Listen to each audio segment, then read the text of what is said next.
স্বামী ফিরেছে দেখে রুমে যাওয়ার জন্য সবার মাঝখান থেকে অর্পা দাঁড়িয়ে গেল। এসে দেখে বিছানায় শুয়ে গেছে। মোবাইল চাইতে অর্পা কুণ্ঠাবোধ করছে। মাহমুদ চৌধুরী মানুষ হিসেবে ভীষণ রকচটা, স্বামী হিসেবে সাক্ষাৎ বাঘ। বাঘের সামনে শুকনো ডোক গিলে অর্পা বলল, মোবাইলটা একটু দিতে পারবেন? মাহমুদ মোবাইল টিপছিল। ঘাড় ঘুরিয়ে তাকিয়ে বলল, কেন?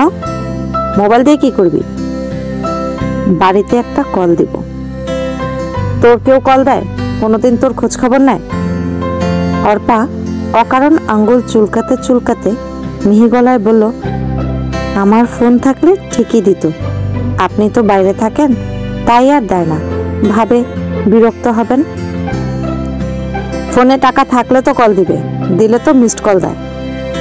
মিস কল তো মুক্তা দেয় আপনাকে, আব্বা দিলে ডাইরেক্ট দেয়। মাহমুদ ফোন বাড়িয়ে দিয়ে বলল, জবাব একেবারে ঠোঁটের আগায় থাকে তো। ফোন তাড়াতাড়ি এনে দিবি, ফোন পেলে তো তোদের দুনিয়ার আলাপ শুরু হয়ে যায়। অর্পা মোবাইল হাতে নিয়ে বারান্দায় আসে। এই সময় বাবা লিয়াকত মিয়া দোকানে থাকে, তাই কল দিলে পাশের বাড়ির চাচির ফোনে। রিসিভ করলেন তিনি। ভালো মন্দ কথা বলে অর্পা তার বোনকে একটু নিয়ে দিতে বলল। খানিক পর পাওয়া গেল বোনকে। ওর নাম মুক্তা। হাতে নিয়ে বলল, হ্যাঁ আপা বলো। অর্পা চারিদিকে তাকিয়ে নিয়ে বলল, কিরে কেমন আছিস তোরা? ভালোই, কিন্তু দাদির হাঁটুর ব্যথা বেড়েছে, হাঁটতেও পারছে না। কেন? ডাক্তার হাড় ক্ষয়ের যে ওষুধ প্রতি মাসে খেতে দিয়েছিল, 2 মাস থেকে তো আব্বা আনছেই না, এই জন্য বেড়ে গেছে। আজ বলে গেছে আনবে। ও আচ্ছা বলে অল্প ক্ষীণ সময় নিয়ে বলল, আজ তো 20 রমজান হয়ে গেল, কিভাবে যে আল্লাহর পবিত্র দিন চলে যাচ্ছে দেখ। হ্যাঁ। অর্পা বারান্দার গ্রিলে নখ দিয়ে খুঁড়তে খুঁড়তে আমতা আমতা করে বলল, আজ আমার বড় জার ইফতারি এসেছে। মুক্তা ওপাশ থেকে নিরাসক্ত গলায় বলল, ও কত কিছু এনেছে জানিস? মিষ্টি, জিলাপি, নিমকি, তরমুজ, আপেল, আঙুর, খেজুর, কলা, দই, আরো কত কি, আমি তো লজ্জায় শেষ। মুক্তা রুড়ো গলায় বলল, তুমি লজ্জা শেষ হবে কেন? ওনার বাপের টাকা আছে তাই পাঠিয়েছে। অর্পা বলল, বিয়ে তো হয়নি তোর, হোক, পরে মজা বুঝবি। আমার জায়ের বিয়ে হয়েছে আজ 5 বছর, বাচ্চার মা হয়ে গেছে, অথচ এখনো পিঠার সময় পিঠা পাঠায়, আম কাঁঠালের সময় ফল ফলাতে। মুক্তা বলল, তো আমরা কি পাঠাইনি? এবারও তো আব্বা ঋণ করে আইনা আম কাঁঠাল পাঠাইছে, তোমার যন্ত্রণায় না পাঠিয়ে শান্তি ছিল নাকি? অর্পা বলল, পাঠাইছে ঠিক আছে, কিন্তু কম থাকায় কোনোবারই তাদের মন ভরেনি, আত্মীয় স্বজনদের বাসায় ঠিকঠাক পাঠাতে পারেনি। আর আমার সাথে রাগ দেখাচ্ছিস? আমি কি করব বল? এই দেখ, গতবারের মতো এবারও যা কি করেছে জানিস? কি? ওর বাপের বাড়ি থেকে শ্বশুর শাশুড়ির জন্য ঈদের কাপড় আনিয়েছে। এগুলো শাশুড়ি আম্মা আবার আমাকে দেখিয়েছে। কি যে লজ্জা লাগে মুক্তা, বিয়ে না হলে তুই বুঝবি না। মুক্তা বলল, তো এখন কি হয়েছে?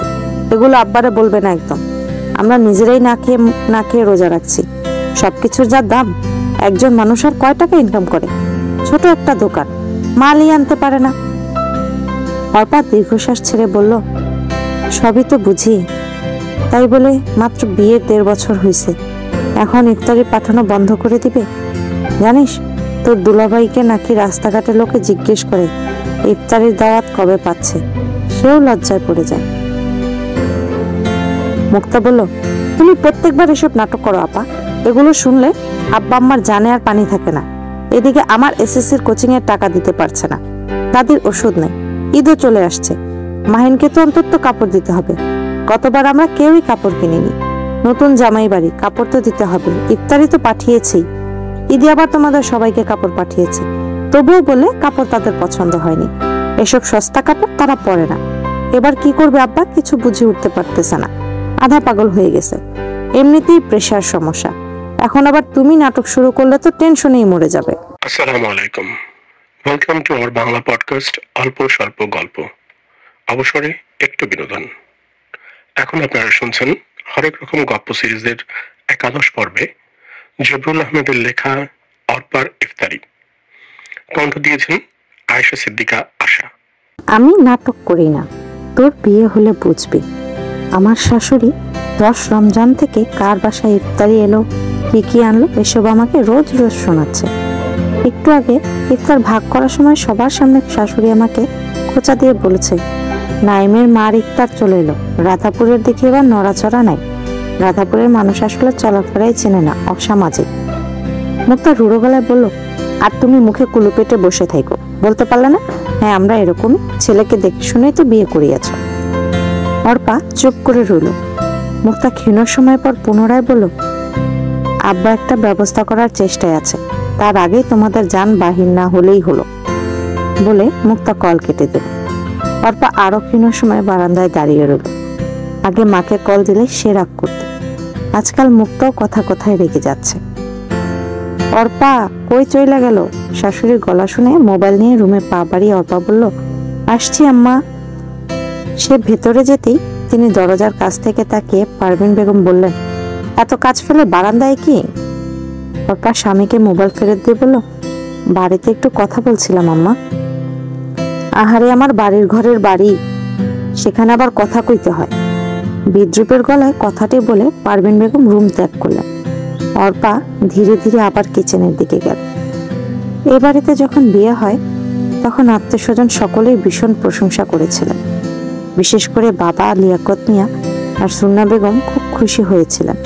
বড় পরিবারে বিয়ে হচ্ছে, খানদানি পরিবার। বাড়িতে চাকর বাকর পুরো বছর থাকে। জায়গা সম্পত্তি অঢেল, আছে গোলা ভরা ধান, গোয়াল ভরা গরু আর পুকুর ভরা মাছ। বরের বাপের ব্যবসাও আছে। বড় ছেলে আছে সৌদি, শুধু ছোট ছেলে মাহমুদ ছিল বেকার। আজে বাজে নেশায় আসক্ত হয়ে যাচ্ছে, তাই তাড়াতাড়ি একটা ভালো মেয়ে দেখে বিয়ে দিতে চায় ওর পরিবার। অর্পা সুন্দরী হলেও গরিবের মেয়ে, তাই সংসারী হবে। এই কারণে পারভিন বেগমই প্রথমে পছন্দ করে ফেললেন তাকে। এরপর সকলেরই পছন্দ হয়ে যায়। এভাবেই এখানে অর্পার বিয়েটা হয়। পাশাপাশি 2টা রুম, হাফ ওয়াল টিনের ঘর। এক খাটে মা বাবার সাথে মাহিন ঘুমায়, আরেক রুমে দাদির সাথে মুক্তা। সুন্না বেগম সেহরির রান্নাবান্না শেষ করে এসে স্বামীর পাশে শুলেন। ঘন্টাখানেক থেকে বিদ্যুৎ নেই। হাত পাখানে বাতাস করতে করতে বললেন, অর্পা কল দিছিল। লিয়াকত মিয়া টিনের দিকে তাকিয়ে চিত হয়ে শুয়ে আছেন। তিনি নির্লিপ্ত গলায় বললেন, কি কইল? সুন্না বেগম দীর্ঘশ্বাস ছেড়ে বললেন, মুক্তার সাথে কথা কইছে। ওর যার তো ফুটানি জানোই, ইফতারি আইসে কইল। শ্বশুর শাশুড়িকে কাপড়ও দিছে। লিয়াকত মিয়া ক্ষীণ সময় চুপ থেকে বললেন, তা তো দিবই, টাকা আছে, মাইয়ার বাড়ি ইফতারি পাঠাইছে, কাপড় দিছে। আমাগর থাকলে আমরাও দিতাম। ইফতারের কথা কিছু ভাবছো? আল্লাহর দিন তো আল্লাহ নিয়ে নিতেছে, বাকি রোজা দেখতে দেখতে চইলা যাইব। হাওলাত কোথাও পাইতেছি না, দেখি আল্লাহ কোনো ব্যবস্থা করে দেয় কিনা। আমারও তো ওষুধ আনতে পারিনি, 2 পয়সা ইনকাম নাই, খালি খরচ আর খরচ। সবকিছুর দাম বাইরেও আগুন। সুন্না বেগম ক্ষীণ সময় পর বললেন, মুক্তার টাকার কি করবা? ও কোচিং এর টাকার লাগি সারাদিন ঘ্যান ঘ্যান করে। ওনাকারে টিউশনি পড়ায়, এগুলার টাকা কি করে? কি যে কও, কয় টাকা দেয় টিউশনি পড়াইলে? 200-300 টাকা যা পায় তা কি আর হাতে রায়? কেন, আজও একজন দোকানে বসে গল্প করলো, তার কোন আত্মীয়র ছেলে টিউশনি পড়াইয়া নিজের পড়ালেখা চালাই আজ ব্যাংকে চাকরি করে। এগুলা শহরে, গ্রামে না। গ্রামে টিউশনি পড়ায় আর কয় টাকা দিবে? লিয়াকত মিয়া আর কোনো জবাব দিলেন না, পাশ ফিরে শুয়ে গেলেন। মিনিট খানেক পর পুনরায় বললেন, পড়া বাদ দিয়ে দিক, কি হইব পড়ালেখা কইরা? ম্যাট্রিকটা তো দিয়া দিক, তারপর না হয় বাদ। এখন টাকা কই পামু? মেয়ের বাড়ি আগে ইফতারি না পাঠালে তো মান ইজ্জত থাকতেছে না। সুন্না বেগম চুপ করে গেলেন। মাহিন মার পিঠে ধাক্কা দিয়ে বলল, আব্বাকে আমার কথা কও। ছেলের পিঠে দরম করে কিল দিয়ে সুন্না বেগম বললেন, তুই এখনো জায়গা আছিস কেন? চুপচাপ ঘুমাবি নাকি আরো কয়েকটা খাইবি? লিয়াকত মিয়া পাশ ফিরে বললেন, কি কয় ও? আর বইল না, সুরুজের ছেলে আকাশ কি যেন একটা হাত ঘুরে কিনছে, টিপ দিলে লাল নীল বাতি জ্বলে, সেইটা দেখে পাগল হয়ে গেছে, তারও নাকি এখন লাগবে। থাপ্পড় দিলে ঠিক হইব হারামজাদা, যা দেখবো তার লাগেই কানবো বলে পাশ ফিরে লিয়াকত মিয়া চোখ বুঝে নিলেন। 23 রমজান হয়ে গেছে। অর্পার সারাদিন বুক ধরফর করে, কেউ ডাক দিলেই মনে হচ্ছে কি না কি বলে ফেলবে। সবাই একসাথে বসে চা খেলে মনে হয় এই বুঝি ইফতারের বিষয়টা নিয়ে। আজকের গল্পটি আপনাদের কেমন লাগছে তা কমেন্ট করে আমাদের জানিয়ে দিন, আর ভালো লাগলে অবশ্যই লাইক বাটনটিতে প্রেস করতে ভুলবেন না। সেই সাথে আমাদের এই পর্বটি আপনার সোশ্যাল অ্যাকাউন্টে শেয়ার করে দিবেন, যাতে আমরা আরো বেশি অনুপ্রাণিত হই এবং আরো বেশি মানুষ আমাদেরকে শুনতে পারে। তো চলুন শুনি গল্পের বাকি অংশ। কেউ কোনো খোঁচা দিয়ে বসবে, তখন সে চুপি চুপি নিজের রুমে চলে এসে গোছানো বিছানা পুনরায় ঠিকঠাক করতে শুরু করে। মাহমুদ যাই বলে কোনো তর্কে না জড়িয়ে চুপ থাকে, পাছে না আবার ইফতারের বিষয় নিয়ে খোঁটা দিয়ে না বসে। তবুও রক্ষা পায় না সে। ফুপু শাশুড়ি এলেন 24 রমজান, বড় ভাইপোর ইফতারের জন্য দাওয়াত পেয়েও আসতে পারেন, তবু কদিন দেরি হলো এলেন আজ। ছেলে গাড়িতে তুলে দিয়েছে, সোজা বাহাপুর বাজারে এসে নামলেন। সেখান থেকে রিক্সা নিয়ে বাপের বাড়ি। প্রতিবারই তিনি রমজানে বাপের বাড়ি আসেন, ঈদের আগে আবার চলে যান। আজ সন্ধ্যায় চায়ের আড্ডায় সকলের সাথে বসেছেন। তখন মাহমুদ বাসায় ফিরল, টেবিলে ফুপুকে দেখে বলল, ফুপু এসেছ, কখন এলে? তিনি চায়ে চুমুক দিয়ে বললেন, বিকালেই আইছি। নাইমের মার ইফতারি এলো, সেদিন আসতে পারতে, আম্মা কত করে বলল। তিনি রসিকতার ছলে বললেন, সমস্যা কই, তাহমিদের ইফতারিতে আসিলাম না, তোর ইফতারিতে তো বাকি আছে, খেয়েই যাব নাকি তোর শেষ? পারভিন বেগম পাশ থেকে বললেন, কি যে কইতাছিস তুই, ইফতার আইলি কি জানতি না? ফুপু বললেন, আমি ভাবলাম তুমি একা খাইয়া ফেলছো হয়তো। পারভিন বেগম বললেন, হ, আমার পেট তো দেখছি, একা খাইয়া ফেলছি। ফুপু আয়মনা বেগম ক্ষীণ সময় পর বললেন, তয় ইফতার দিব কবে? আর আজ 24 রমজান চইলা গেল, বেয়াই কি ভুলে গেছে নাকি? সবাইকে চা দিয়ে পাশেই দাঁড়িয়েছিল অর্পা। এসব আলাপে লজ্জায় যেন তার মুখ লাল হয়ে যাচ্ছে, শরীর দিয়ে গরম স্রোত বয়ে যাচ্ছে, হাতের আঙুল ঘেমে যাচ্ছে। রান্নাঘরে কোনো জরুরি দরকার এমন একটা ভাব নিয়ে দ্রুত পায়ে সে সরে গেল। দরজার কাছাকাছি আসার সময় পিছু থেকে শুনল ফুপু শাশুড়ি বললেন, তোমরা মেয়ের চামড়া দেখা পাগল হইয়া ছেলে বিয়া দিলা, একটু জাতপাত দেখলা না? কেমন মানুষেরা, চলাচিলে না, ইফতারি পাঠাইতে পারি নাই, এরা কাপড় পরে হাইটার কিসের ইজ্জত থাকে? অর্পা রান্নাঘরে গিয়ে একা একা নীরবে চোখের জল ফেলে। সকলের চা খাওয়া শেষে আবার পারভিন বেগম ডাকলেন সুপারি কেটে দিতে। চোখের জল মুছে গিয়ে পানদানি সাজিয়ে পান সুপারি দিল সে। তারপর ট্রেতে তুলে চায়ের কাপগুলো আনতে গিয়ে বিপত্তি হলো। একটা কাপ কিভাবে পড়ে যেন ভেঙে চুরমার হয়ে গেল। পারভিন বেগম খানিক আগে ননদের কাছে লজ্জা পেয়েছে, কাঁচা ঘা, তাই রাগ ধরে রাখতে না পেরে বললেন, ফকিন্নির মাইয়া, মন কই থাকে তোর? হাত থেকে কাপ কিভাবে পইরা যায়? কানার ঘরের কানা, তোর মা বাপ বিয়ার সময় দিছে কিছু? যা দিছে সবই তো নড়বড়ে, পালঙ্ক আলমারি এগুলো তো এখনই নষ্ট হইয়া যাইতেছে, ফকিন্নি আবার জিনিস নষ্ট করে। আয়মনা বেগম ভাবিকে শান্ত করতে বললেন, বাদ দাও, খেয়াল করে নাই। অর্পা ততক্ষণে ভাঙা টুকরোগুলো কুড়িয়ে নিয়ে রান্নাঘরে চলে গেল। কিছু সময় পর পারভিন বেগম আবার এসে ওকে একা পেয়ে বললেন, বোবার ঘরের বোবা, তোর কারণে আর ইজ্জত রইল না। ইফতারি দিতে কয় টাকা লাগে? তোর মা বাপ এটা কি করলো? কারো কাছে মুখ রাখলো না আমাদের। অর্পা চুপ করে রইল। তিনি পুনরায় বললেন, বোবা হয়ে বৈশানায় থেকে মা বাপকে কইতে হয়, কান্দে পুঁতে দুধ পায়, বলে তিনি আবার চলে গেল। অর্পা ঠিক করলো আজ সরাসরি আবার মাকে একটা কল দিয়ে কিছু করা কথা বলবে। তাদের জন্য কি সে সংসার ছেড়ে দিতে হবে নাকি বলতে হবে?